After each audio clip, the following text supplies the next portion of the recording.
Hello everyone, welcome back to the another vlog. जय श्री कृष्ण, राधे राधे। कैसे हो आप सब? बस आज के दिन की शुरुआत हो रही है सुबह की चाय से। तो चाय वाय नाश्ता करने के बाद फिर उसके बाद मैंने लग गई हूँ अपने वही घर की क्लीनिंग में। ये देखिए, इसके पापा को अभी ड्यूटी पे जाना कैंसिल हुआ तो ये कितना खुश हो गया। पता नहीं, पूरा दिन मम्मियाँ इनके पीछे लगी रहती है और फिर भी उनको पापा ही अच्छे लगते हैं।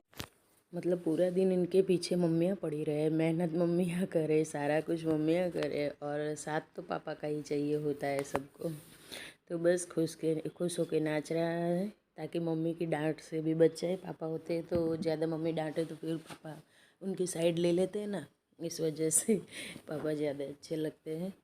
तो बस यहाँ पे मैंने सारा सोफ़ा वोफ़ा सब कुछ झाड़ के झाड़ू लगा रही हूँ। बहुत सारा कचरा फैलाया हुआ है। आजकल ना बच्चों की छुट्टियाँ हैं, नहीं छुट्टियाँ मतलब 10th और 12th बोर्ड के एग्ज़ाम चालू है ना, तो उनका स्कूल में ना बोर्ड का सेंटर है। तो इस वजह से बच्चों को 10 बजे तक ही जाना होता है।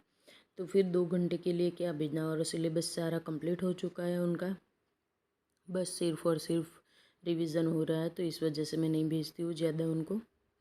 और कल तो वैसे भी रजाई थी, गुड़ी पड़वा था तो इस वजह से घर पे ही थे। दोनों को भेज दिया था ऊपर, बोला स्ट्रिक्ट शब्दों में बोल दिया था अभी तो कि चले जाओ भाई ऊपर, मुझे काम करने दो। तो बस दोनों को ऊपर पढ़ने के लिए बिठा दिया था अपने अपने कमरों में, और हस्बैंड को भी भेज दिया उनके साथ थोड़ी देर के लिए। लेकिन कोई उनके पैर थोड़ी ना टिकने वाले थे ऊपर। बस तीनों बाप बेटे का आज ना वो तीनों ने मिलकर बहुत परेशान किया है मुझे। कुछ काम नहीं करने देते थे। कभी ये आ जाता है, कभी वो आ जाता है, कभी बच्चों के पापा आ जाते हैं। मतलब चिल्ला चिल्ला के थक गई थी मैं कल के दिन। तो पूरा ये कल का व्लॉग है। मैं आप लोगों को सबसे पहले ये बात बताना भूल गई। तो बस एक दिन पहले ही शूट करके रखती हूँ और दूसरे दिन आप लोगों तक मैं अपना व्लॉग पहुँचाती हूँ। और यहाँ मैंने इनको पनिशमेंट दी है मेरे लिए चाय बनाने के लिए। बहुत परेशान कर रहे थे। ये देखिए, चाय पत्ती भी डालना नहीं आता, ऐसे फेंक रहे हैं जैसे बंदूक में से गोलियाँ। जिसका जो काम होगा उसको वही आएगा भाई। तो बस अभी डालेंगे शुगर। वो मुझे पूछ पूछ के डाल रहे हैं सारा कुछ। वैसे उनको सिर्फ एक चाय ही बनानी आती है और कुछ नहीं आता है किचन में। ये देखिए, अभी ढूंढ रहे हैं कि कहाँ से अदरक को छिला जाए। बस चालू हो गया स्पीड स्पीड में एकदम, जैसे अदरक को नहीं मानो जंग लड़ रहे हो। अदरक की और उनकी जंग हो ऐसा दिख रहा है एकदम। और अभी चाय, दूध डाल रही हूँ मैं चाय के अंदर, और चाय उनकी रेडी थी। मैं यहाँ पे झाड़ू लगाते लगाते आके बैठ गई थी रेस्ट करने के लिए। तो बस आ गई है हमारी चाय। मैं उनको कॉम्प्लीमेंट दे रही हूँ। अच्छे से वहीं से आके मुझे कॉम्प्लीमेंट दे रहा है। ये देखिए, वो किसी को पढ़ाई नहीं करनी है, बस थक गए बच्चे रिवीजन कर कर के भी। एक चीज़ क्या पढ़ पढ़ करेंगे। देखिए, इन्होंने सॉक्स भी इधर ही रख दिए अपने। सारी चीज़ें ना बाप बेटे मिल के फैला के रखते हैं पूरा घर। समेटते समेटते थक जाती हूँ, कितना बोलती हूँ लेकिन किसको सुनना है। बस ऐसे ही फिर कुछ बोल दो तो मजाक मस्ती करके हंस के चले जाते हैं। फिर मैं अभी छोड़ देती हूँ, कोई नहीं, चलो बेचारों को घर में तो शांति मिले। बच्चों को बाहर मैडम की स्कूल की ट्यूशन की टेंशन होती है, हस्बैंड को बाहर जॉब का टेंशन होता है, और फिर घर में तो शांति मिलती है और सब आके मुझे घर में टेंशन देते हुए। ये देखिए, अभी मैं पोछे लगा रही हूँ और इनके पैर कहीं टिक नहीं रहे हैं। वैसे तो ये घर पे नहीं होती ना, यही अच्छा होता है, कम से कम मेरा काम तो नहीं बिगाड़ती। ये देखिए, अपनी चीज़ें यहीं टेबल पे रखी थी, सेंटर टेबल पे, वही ढूंढ रहे हैं हम। पहले फैलाना है, फिर उनकी जगह पे रखो तो जगह पे नहीं देखना है, कहीं और ढूंढते रहना है, बस ऐसे चलना है। बहुत डांट खाई आज तीनों बाप बेटों ने मिलके मेरे मुंह की। फिर भी सुधरने वाले नहीं हैं, बिल्कुल नहीं। थोड़ी देर के लिए चले गए थे ऊपर तीनों, लेकिन फिर से उनका तीनों का चालू हो गया था नौटंकी। बारी बारी से एक करके आते। युग तो वैसे ही कम आज परेशान कर रहा था। आज अंश ने और उसके पापा ने ज़्यादा परेशान किया है मुझे। दोनों ने मिलकर बहुत तंग किया है। फिर अच्छे से क्लास लगाई, उसके बाद उनके पैर टिके एक जगह पे। तो बस हॉल में पूछा हो चुका। और आज ना मैं बैठ के पूछा मारे, आप लोगों को देख के थोड़ा आश्चर्य लग रहा होगा। वैसे मैं कभी इतना बैठ के नहीं मारती, लेकिन कभी कभार बैठ के पूछा लगा लेती हूँ, ऐसा कुछ नहीं है। लगाना पड़ता है कभी कभी। मन को संतुष्टि तो बैठ के जो पोछा लगाते हैं ना उससे ही मिलती है। और साथ के साथ मैंने किचन के सारे कैबिनेट के ड्रॉअर को भी उनके फर्नीचर पे भी मैंने डस्टिंग जैसा ही बोल सकते हैं आप लोग। मैं जब भी पोछा लगाती हूँ ना तभी कर लेती हूँ, ऐसा अलग से नहीं। इस वजह से मैं बैठ के पोछा लगाती हूँ। कभी कभार अगर खड़े खड़े लगाते हैं तो ये सारी चीज़ें अलग से करनी पड़ती है। और वो क्या होता है कि जहाँ से हम निकलते हैं ना उसी जगह को एक साथ क्लीन करते जाते, चाहे वो फिर फर्नीचर हो या डाइनिंग टेबल हो या फिर सेंटर टेबल हो। तो बस यहाँ पे आ गई हूँ मैं बेडरूम में। तो बेडरूम में भी बेडशीट को झाड़ के अच्छे से फिर से लगा दूँगी। वैसे तो मुझे चेंज करनी थी आज, लेकिन आज ये सारी आत्माएं घर पे है जो मुझे बहुत परेशान कर रही है। उन लोगों की वजह से नहीं निकाला है मैंने कुछ भी धोने के लिए। ये तीनों जब भी एक साथ घर पे नहीं होंगे तभी मैं ये सारी क्लीनिंग। और यही होता है सबके साथ, किस किस के साथ ऐसा होता है मुझे ज़रूर बताना कि घर पे हस्बैंड और बच्चे होते हैं ना तो कुछ काम ही नहीं होता है एक्स्ट्रा। मतलब आप लोग उनके पीछे ही फंसे रहते हो। मेरे साथ तो यही होता है। मुझे जब घर पे कोई नहीं होता ना तब जितना काम बोल लो मैं कर लूँगी।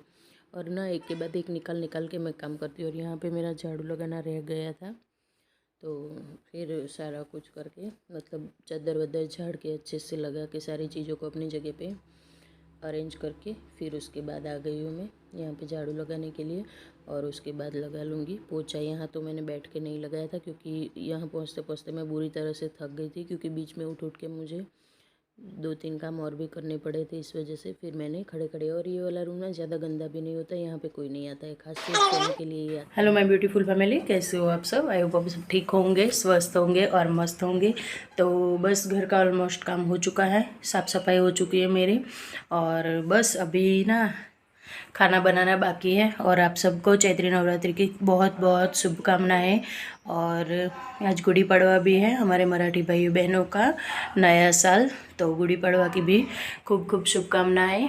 और चलिए फिर चलते हैं अपने घर के आगे के कामों करने के लिए। और हाँ, हम लोग नवरात्रि की पूजा घर पे नहीं करते हैं, जहाँ पे हमारा मंदिर होता है वहाँ पर होती है हमारी पूजा। और बस घर से तो हम दिया बाती कर सकते हैं और माता रानी को अपना नमन कर सकते हैं और कुछ नहीं। तो चलिए करते हैं अभी घर के काम। तो बस उसके बाद मैं अभी सारे कामों को निपटा के आ गई हूँ किचन में। तो आज बना रही हूँ मैं भरवा बैंगन की सब्ज़ी। मसाले की रेसिपी कई बार आप लोगों को दी हुई है, इस वजह से आज नहीं दिया। और अब तो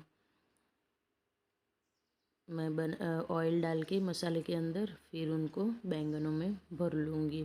तो बैंगन को इस बार ना मैं बड़े बड़े बैंगन लेके आई हूँ, छोटे वाले नहीं लाई। मुझे बड़े दिखे ना तो मुझे थोड़ा लगा चलो एक बार बड़े वाले बैंगनों को बना के ट्राई करते हैं कैसा लगता है।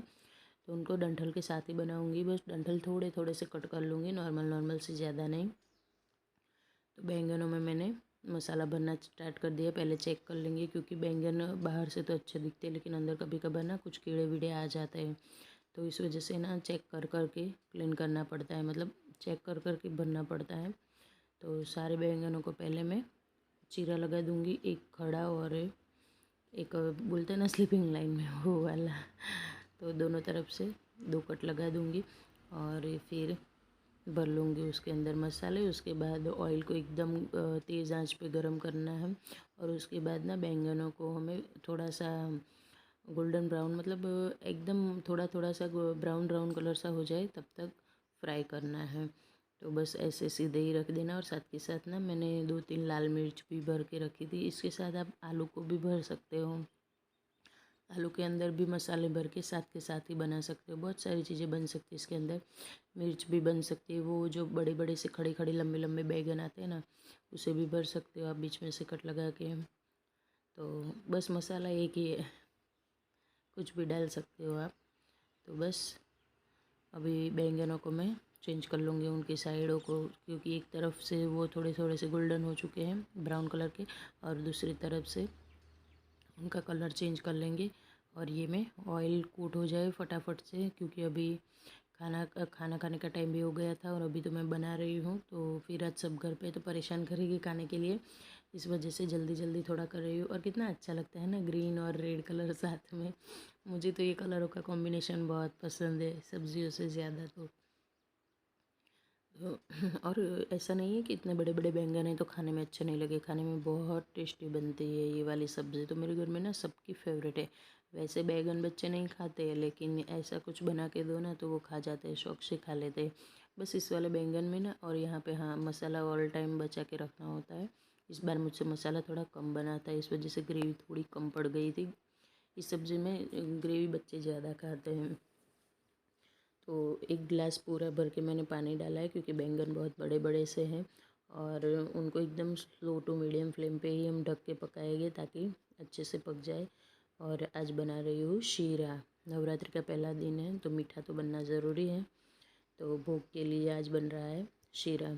ये हमारा गुजराती शीरा हमारे यहाँ मोस्टली यही बनता है, घी और आटे से। इसको शीरा ही बोलते हैं, हलवा नहीं बोल सकते। फिर पता नहीं कौन क्या बोलता है मुझे सबकी अलग अलग भाषाएं होती है। तो घी में मैंने अच्छे से आटे को, वही जो रोटी का आटा होता है ना, यहाँ पे जो मोटा आटा होता है ना, वो जिससे हम लोग दाल बाटी बनाते दाल बाटी की बाटियाँ, वो भी चलता है। उसकी भी बहुत अच्छा शीरा बनता है, लेकिन अभी मेरे पास था नहीं और उतना टाइम नहीं था कि मैं अलग से बना पाऊँ।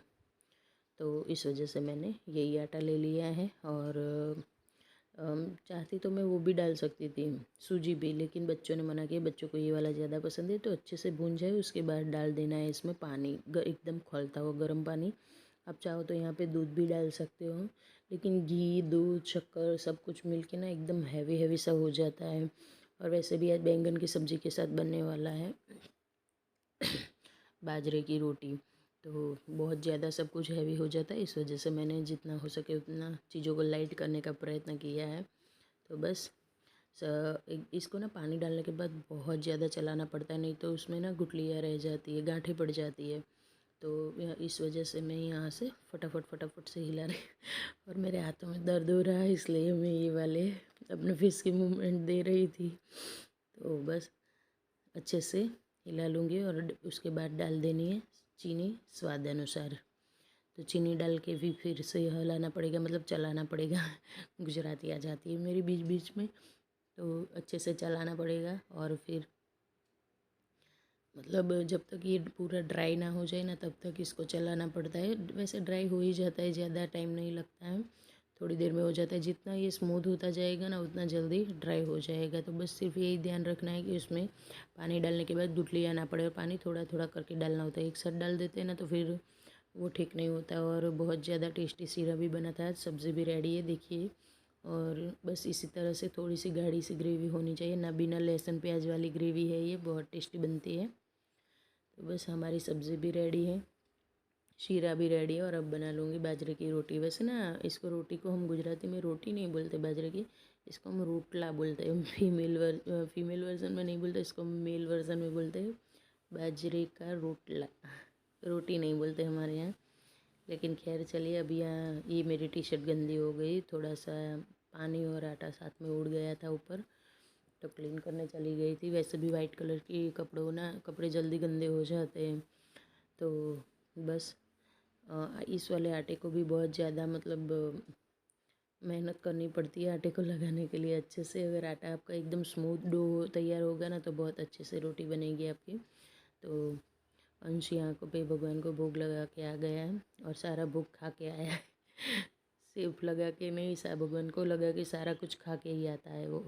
तो बस एक रोटी बना दी है यहाँ पे, मैं दूसरे की तैयारी करूँगी बिल्कुल उसी तरह से। और इसको ना उसका एक साइड ज़्यादा नहीं पकने देना होता है, जितना कम साइड पकेगा ना उतना रोटी ना मस्त फूल के रेडी होगी। तो बस सबको बुला रही हूँ खाना खाने के लिए, और जैसे रोटियां बनती है सबको देती जा रही हूँ और गर्मा गर्म परोसती जा रही हूँ और बनाती खाती अरे सबको खिलाती जा रही हूँ। मुझे ना बहुत खुशी मिलती है ऐसे बना के खिलाने में। जब भी हस्बैंड घर पे होते हैं ना तो वो बोलते हैं तू बना ले, फिर सब साथ में खाते हैं, उनको वो पसंद।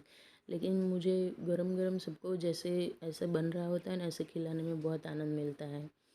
कभी कभार सबको साथ बैठ जाती हूँ अगर रेडी हो जाता है तो, लेकिन मुझे अच्छा नहीं लगता फिर रोटियां ठंडी हो जाए और सबको खिलाना। हम तो कुछ भी खा लेते हैं ना, सब लेडीज़ के साथ यही होता है, हम कुछ भी खा लेंगे, बस हमारी फैमिली के लिए ये सब होना चाहिए। तो यहाँ पे मैंने दूसरा गैस भी जला लिया है साथ में। एक तरफ से ये वाली रोटी तवे पे सेकेगी, तब तक इसको मैं गैस पे ही सीधा चला के सेक लूँगी। जल्दी जल्दी थी इस वजह से, और मेरे घर में ना जब सबको बाजरे की रोटी ज़्यादा सेकी हुई पसंद है, तो इसकी भी साइड फटाफट से चेंज कर लूँगी और तैयारी कर लेंगे हम आगे की रोटियों की। और ये शाम का टाइम है और यहाँ पे डिनर की तैयारी हो रही, तो मैं बनाऊँगी आज आलू की सब्ज़ी, आलू कैप्सिकम और टमाटर की, बिल्कुल सिंपल सी। तो बस मैंने झोंक दिया है सिर्फ और सिर्फ हींग, ज़ीरा और राई डाल के, और फिर बेसिक मसाले डाल के सब्ज़ी बना। तो फ्रेंड्स, अगर आप लोगों को मेरे वीडियोस अच्छे लगते हैं, देखना अच्छा लगता है, तो चैनल को सब्सक्राइब करें, वीडियोस को लाइक एंड शेयर करें। और सब्ज़ी बनाने के बाद मैं मसाला डाल के थोड़ी देर के लिए ढक के पकाऊंगी, और उसके बाद पानी डालूंगी इसमें। ये रस्से वाली सब्ज़ी बनानी है एकदम मुझे। तो इससे ना स्मोकी स्मोकी सा फ्लेवर आता है। पहले हम अच्छे से पकने दे, 50% पक जाए ना, उसके बाद पानी डालना होता है। बहुत बहुत ज़्यादा रस्से वाली सब्ज़ी बहुत टेस्टी बनती है। और उसके बाद लगा दूँगी लड्डू गोपाल को मैं भोग, और फिर मिलूँगी आपको एक ऐसे ही नए इंटरेस्टिंग वीडियो के साथ। तो आज लड्डू गोपाल के भोग में है खिचड़ी, सब्ज़ी और दूध। मेरे पास आज तुलसी पत्ता नहीं था और शाम में हम नहीं तोड़ सकते, इस वजह से मैंने लड्डू गोपाल की माफ़ी मांग ली है, और उनको ये खाना खिला दूँगी। और नाइट में ना मैं उनके कपड़े निकाल लेती हूँ, मतलब, और नाइट सूट अभी देर से पहना होंगी। जब भी दिया बाती करते हैं शाम के, तब हम उनके कपड़े निकाल लेते हैं और सिर्फ निक्कर ही पहनाते हैं। तो मिलती हूँ फिर कल, तब तक के लिए बाय बाय।